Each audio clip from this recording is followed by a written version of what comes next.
Bonjour et bienvenue dans cette troisième vidéo de suivi de notre webinaire Les conseils alimentaires pendant la grossesse pour les professionnels de la grossesse.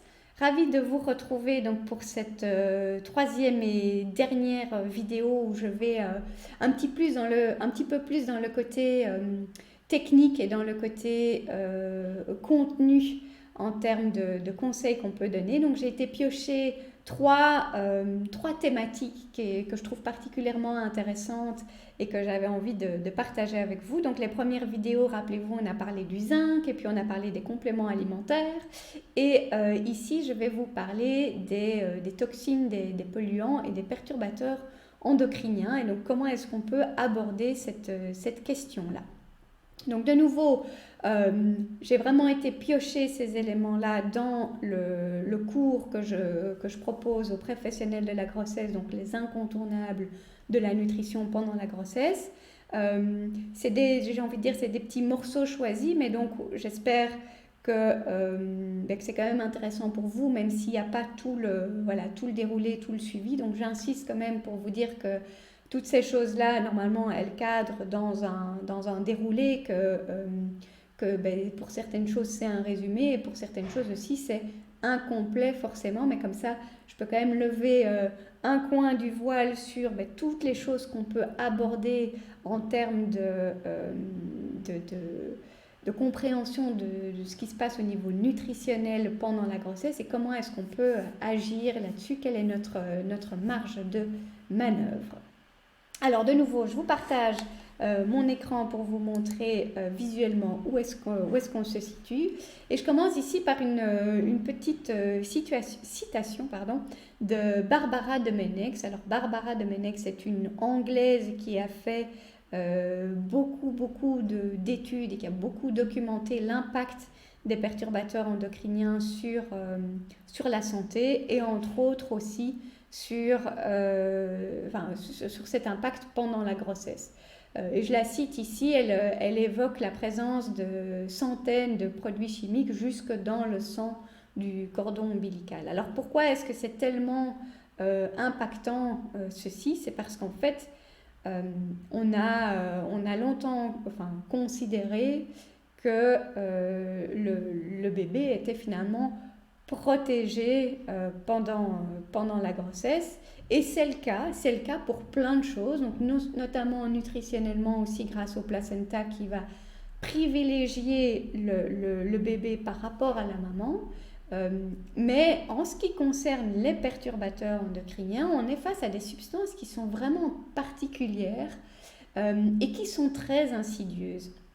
Et que du coup, on va retrouver, qui en fait du coup arrivent à passer un petit peu les barrières, arrivent à dépasser les protections prévues par le corps, beaucoup plus que d'autres substances. Alors si c'est un sujet qui vous intéresse, sur lequel vous avez envie de plus vous documenter, vous tapez son nom Barbara Domenech, vous allez voir il y a vraiment beaucoup de publications, il y a des émissions aussi, notamment il y avait une émission sur Arte qui n'est plus disponible mais qui est disponible à la location, qui est très intéressante sur le sujet, qui est un petit peu flippante, c'est clair, mais je pense que, et c'est ce que je vais vous partager ici, quelle est l'approche qu'on doit avoir par rapport à ça. Alors c'est pas de stresser et de se dire que on est tous fichus, je pense qu'il y a encore des choses qu'on peut faire. Mais donc c'est vraiment un sujet, un gros sujet aussi qui a moyen d'approfondir beaucoup. Alors ce que moi j'ai envie de vous dire ici, et donc de nouveau je vous remets ce slide ici qui est donc dans notre structure de cours quand on parle des toxines et des perturbateurs endocriniens, il y a deux approches en fait par rapport à ça. Alors oui, il y a d'abord la première de se rendre compte qu'ils sont là. Et puis on a en fait deux façons de les aborder, deux façons qu'on va combiner. C'est-à-dire qu'on peut d'une part essayer de les éviter, donc il faut les identifier, savoir où est-ce qu'ils sont pour pouvoir les éviter. Et puis il faut aussi se rendre à l'évidence qu'en fait on va pas tout pouvoir éviter. Donc je me remets à l'écran, voilà. Ces perturbateurs endocriniens, ils sont à peu près partout. Et donc, il y a toute une série de choses qu'on va pouvoir éviter. Il y a vraiment quelque part, on peut se dire, il y a des gros blocs où avec, j'ai envie de dire, la connaissance, quand on sait où ils sont et quand on sait comment faire, ben, on peut en éviter toute une série, mais on ne peut pas tout éviter. Et je veux dire, même si on va se mettre en ermite sur le sommet de l'Everest, il y a là aussi, on a mesuré la présence de toxines, de polluants. Donc je crois qu'il faut avoir une approche qui est très pragmatique en la matière. Et ici, je ne vais pas dans des considérations de militantisme, parce qu'il y a vraiment de la place pour ça, mais pas ici. Ici, je veux vraiment qu'on puisse se mettre dans notre rôle de thérapeute, d'accompagnant de la femme enceinte, et donc avec cette optique de se dire, ben, il faut qu'on puisse l'informer d'une part pour qu'elle puisse mettre en place ce qu'il y a à mettre en place, mais sans non plus tomber dans la paranoïa, parce que c'est un sujet sur lequel on peut un peu flipper, c'est clair, quand on se rend compte qu'il y en a partout. Mais finalement, quand je vous dis avec beaucoup de pragmatisme, c'est de se dire que ben, on va agir ce sur quoi on peut agir. Et un peu comme tout dans la vie, une grande leçon de vie, c'est ben, on arrête de se battre là où de toute façon on ne pourra pas changer. Donc oui, il y a de la pollution dans l'air, ben non, on ne peut rien y faire, et toutes les femmes enceintes ne vont pas tout à coup aller déménager à la campagne, et encore, ce n'est pas toujours la meilleure solution. Donc à un moment donné, il faut vraiment se dire, ben, qu'est-ce que je peux faire, enfin, où sont les éléments sur lesquels je peux agir, et pour le reste, ben, à un moment donné, il va falloir accepter que c'est là. Et donc, je pense que, en tout cas, moi, dans le discours que j'aime avoir, c'est de se dire, ben, il y a des choses sur lesquelles on peut agir, donc faisons-le. Et c'est particulièrement vrai en alimentation. Alors, comment éviter? Ben, je pense que des choses faciles qui sont vraiment, on va dire, à portée de main, c'est de se dire, ben, s'il y a un moment dans votre vie où il faut manger bio, ben, ce serait la grossesse, et après, pour le jeune enfant aussi.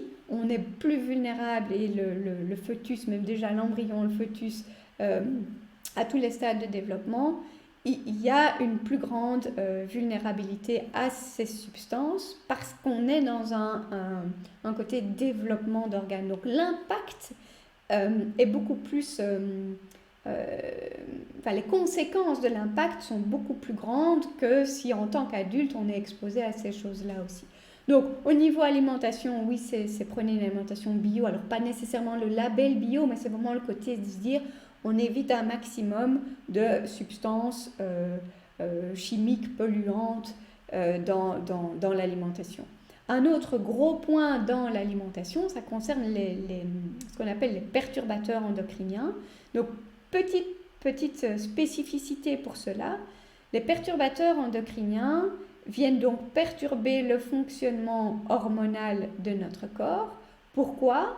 Parce qu'en fait, ils ont une structure moléculaire qui ressemble à certaines hormones ou à certains, on va dire, certains acteurs dans les processus de notre corps. Et donc, c'est cette ressemblance qui pose problème. Parce que ce qui se passe, c'est que du coup, ce sont ces substances-là, ces perturbateurs endocriniens, qui, à cause de leur ressemblance, vont prendre la place des vraies hormones. Et du coup, déclencher d'autres réactions que ce que l'hormone était censée faire. Donc, la problématique particulière des perturbateurs endocriniens, c'est cette ressemblance. Et donc, du coup, on peut vraiment aller voir à quel niveau ça joue. Et justement, c'est ce mécanisme d'action-là qui nous tend en fait une perche, qui nous donne la voie de solution, ou de solution en tout cas partielle. C'est que on est d'autant plus vulnérable aux perturbateurs endocriniens qu'on serait en manque de certains éléments. Alors, justement, la Barbara Domenech dont je vous citais le petit extrait précédemment, elle a beaucoup travaillé sur l'iode, et elle a montré justement qu'un déficit d'iode laissait en fait le champ libre à des perturbateurs endocriniens ressemblant, donc la structure ressemble à celle de l'iode, pour prendre sa place. Donc, il y a vraiment trois façons de voir l'impact des polluants. C'est de un, on les évite. Euh, de deux, on évite de laisser le champ libre. Et donc, il faut éviter d'avoir un déficit en certaines vitamines et minéraux. Et donc, ça veut dire que le troisième point, ça serait de faire en sorte de ne pas manquer de ceux qui sont critiques. Et dans l'exemple de l'iode, c'est un assez bon exemple parce que ça fait aussi partie des éléments qui, dans l'alimentation, sont souvent sous-représentés. Et qui est particulièrement important dans la grossesse pour le développement du cerveau, etc. Mais donc, je ne rentre pas dans ces considérations-là. Ici, mon but, c'est vraiment de vous dire, attention, il y a cette thématique dont il faut tenir compte. Il y a le côté qu'on peut éviter. Alors, je vous ai dit, il y a l'alimentation bio. Il y a aussi, avec tout ce qui est perturbateur endocrinien, il y a la grande catégorie des plastiques. Et les plastiques, quand on les met en lien avec l'alimentation, donc de nouveau, je vous fais un petit extrait, un petit résumé, mais on se méfie des contenants plastiques pour tout ce qui est aliments et surtout tout ce qui est aliments gras et chauds. Donc on ne réchauffe jamais dans du plastique, on n'achète jamais d'aliments gras dans du plastique parce que là, on a un transfert du plastique dans l'aliment, tout comme on a aussi le gras qui passe dans le plastique. Vous avez peut-être déjà eu ça avec des bouteilles qui tout à coup deviennent collantes ou des choses comme ça. Donc, vraiment ici en très superficiel, alors que je vous dis qu'il ne faut pas être en superficiel, mais j'avais envie de vous donner ces infos pour vous, voilà, pour déjà quelque part vous mettre l'eau à la bouche, vous dire, mais il y a des choses qu'on peut apprendre plus en profondeur et il y a vraiment de la matière et de la chouette matière, c'est passionnant à comprendre. Avec ici, pour cette notion des perturbateurs endocriniens, aussi j'ai envie de dire, cette discipline ou cette force de se dire, on ne peut pas tout faire, on ne peut pas se battre contre tout, il faut être pragmatique par rapport à ça. On évite ce qu'on peut éviter, mais on sait qu'on a du coup aussi une autre façon de lutter contre les effets de ces perturbateurs endocriniens en faisant en sorte de ne pas manquer du reste. Parce que si on est carencé ou si on en manque de certains autres, par exemple l'iode, mais il y en a d'autres aussi, eh bien en fait on laisse le champ libre aux perturbateurs endocriniens et à leur cascade d'effets plutôt que l'élément qu'on est censé avoir à ce moment-là. Donc voilà, de nouveau, j'espère que c'est pas trop technique et que j'arrive pas avec toutes mes explications hors de leur contexte et que du coup c'est indigeste pour vous. J'espère que c'est quand même utile et intéressant pour vous. En tout cas, moi je trouve que c'est passionnant. J'adore partager tout ça. J'adore inciter à la compréhension des choses, la compréhension des mécanismes, parce que quand on comprend tout ça, on peut vraiment beaucoup plus facilement restituer les choses. Et pour revenir à ce que je disais dans le webinaire, restituer de façon tellement plus ciblée, adaptée, donc de façon tellement plus percutante, complète et juste aussi, sans que ça vous prenne des heures. Donc voilà, je suis vraiment persuadée que c'est quelque chose qui peut très bien s'intégrer et venir compléter la façon dont vous accompagnez déjà les femmes enceintes à travers votre spécialité. Donc voilà, du fond du cœur, j'espère que c'est intéressant pour vous. J'espère que ça va vous enrichir aussi dans votre pratique. Et donc à nouveau, moi je serais ravie de pouvoir vous retrouver dans cette formation qui s'appelle les incontournables de la nutrition pendant la grossesse, où on va donc creuser plus en détail et de façon plus globale les quelques petites choses que j'ai été piocher là-dedans.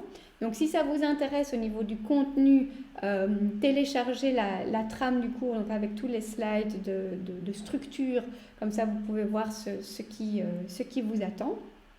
D'un point de vue pratique, donc c'est un cours en ligne, ça veut dire que j'enregistre les différents modules avec les slides, les schémas, etc.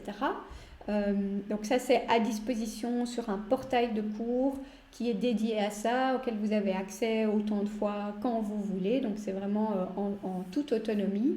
Et puis j'aime bien aussi quand même avoir ce côté interaction, le côté dynamique de groupe pour poser les questions, pour avoir le vécu, l'expérience d'autres participants. Donc je regroupe les inscriptions et on démarre par un kick-off, une session en live. Et je prévois aussi une autre session de questions-réponses en live aussi pour pouvoir échanger. Donc, votre investissement pour cette formation, c'est 195 € qui inclut évidemment tout le cours, toutes les vidéos, tout le matériel avec les slides, les schémas, etc. Donc, votre accès à la plateforme, les séances en live qui sont aussi enregistrées, mises à disposition. Et puis aussi, il y a des petits bonus en prime. Donc, vous avez le programme qui s'appelle Préparation Alimentation, qui est un programme de vidéo plutôt usage patient. Donc, comme ça, vous voyez aussi le type d'infos qu'on peut transmettre aux patients au niveau nutritionnel. Et vous avez également en bonus les 21 jours de menu sain et pratique pour l'été. Donc, 3 semaines avec des idées de menus, enfin des idées de repas pour matin, midi, goûter, soir pendant 3 semaines, avec vraiment une cuisine qui est à la fois saine, simple, très accessible et axée sur les repas, les produits de saison. Donc voilà pour tout ça. Si vous avez des questions par rapport à cette formation, n'hésitez pas, vous pouvez tout simplement répondre à l'email que vous avez reçu avec le lien pour cette vidéo, donc n'hésitez pas. Alors oui, information importante, donc comme je vous dis, je regroupe les inscriptions pour pouvoir démarrer en groupe, donc ça veut dire que les inscriptions se clôturent le 14 juin, si je ne me trompe pas c'est un lundi parce qu'on démarre avec la séance de kick-off le lundi soir, donc les inscriptions seront possibles jusqu'à, j'ai envie de dire une heure avant environ, le temps que je puisse contacter aussi les derniers. Donc ne tardez pas, n'attendez pas le dernier moment pour vous inscrire si ça vous intéresse. Je veux garder aussi des petits groupes pour vraiment avoir ce côté interaction et garder cette dynamique de groupe. Donc voilà, je pense que vous avez toutes les infos.